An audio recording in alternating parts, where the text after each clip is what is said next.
Ξενάγηση στο χώρο, στο στούντιο του ζωγράφου, καλλιτέχνη, χαράκτη, γλύπτη, performer, Σώτου Ζαχαριάδη.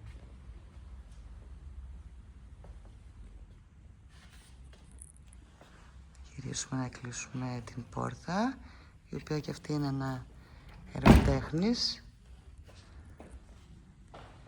Και γυρνάμε να δούμε το σπιτικό, γιατί αυτό πέρα από στούντιο ζωγραφικής είναι και ένα σπιτικό. Ας ξεκινήσουμε εδώ από τα εργαλεία.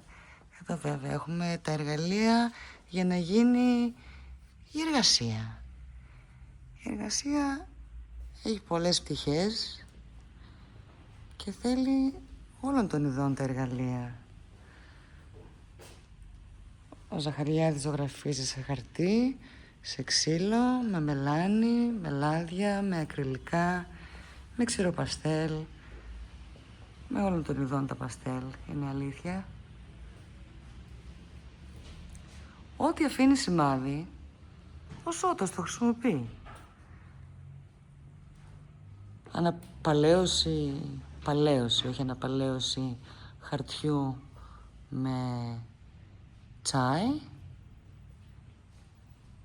Ένας αληθινά υπέροχος χώρος, από τους λίγους με τόσο ζεστασιά και όμορφο φως στη Θεσσαλονίκη και γενικά πιστεύω. Το γραφείο, τα πολλά γραφεία για διάφορα project. Το ένα παράθυρο προσφέρει τη βορεινή έμπνευση, το άλλο την πιο νότια έμπνευση. Ένα μεγάλο έργο εδώ, πώς είναι αυτό, 2x2 είναι Σώτο. Τα ψάρια εδώ, νομίζω ακόμα το δουλεύει αυτό. Δυστυχώς μετά από 26 χρόνια αυτός ο χώρος θα πρέπει να μετακινηθεί και μαζί με όλα τα αντικείμενα που θα μετακινηθούν θα χαθεί και η ιστορία αυτού του χώρου που έχει δει δεκάδες, εκατοντάδες καλλιτέχνες από τη Θεσσαλονίκη, την Ελλάδα και το εξωτερικό, συλλέκτες, επαγγελματίες και λάτρεις της τέχνης να κάθονται εδώ στον όμορφο χώρο, στους καναπέδες, να ακούνε το μπουζουκάκι που καμιά φορά παίζει ο Σωτήρης. Κάποια μικρά τυπώματα και ένα υπέροχο έργο εδώ, αρκετά μεγάλο, τα έλεγα 4x3 μέτρα, με κάποιους Αγίους. Μου θυμίζει ένα μίξ του μπλε καβαλάρι με τη γαλλική σχολή. Οι Άγιοι έχουν καταλάβει την πόλη, περιφέρονται. Τι συμβαίνει, πολλά συμβαίνουν εδώ, πολλές ιστορίες.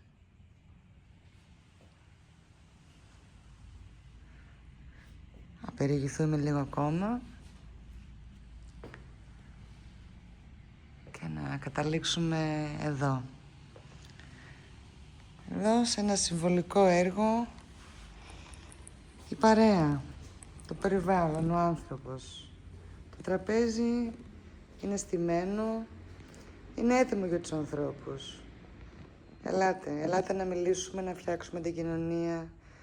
Ελάτε να πούμε τους πόνους μας, τις χαρές μας.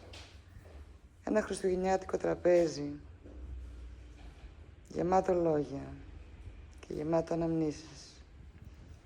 Ευχαριστούμε πολύ το Σώτο του Ζαχαριάδη για αυτή την ξενάγηση, την οπτική ξενάγηση και που απάντησε στις ερωτήσεις μας.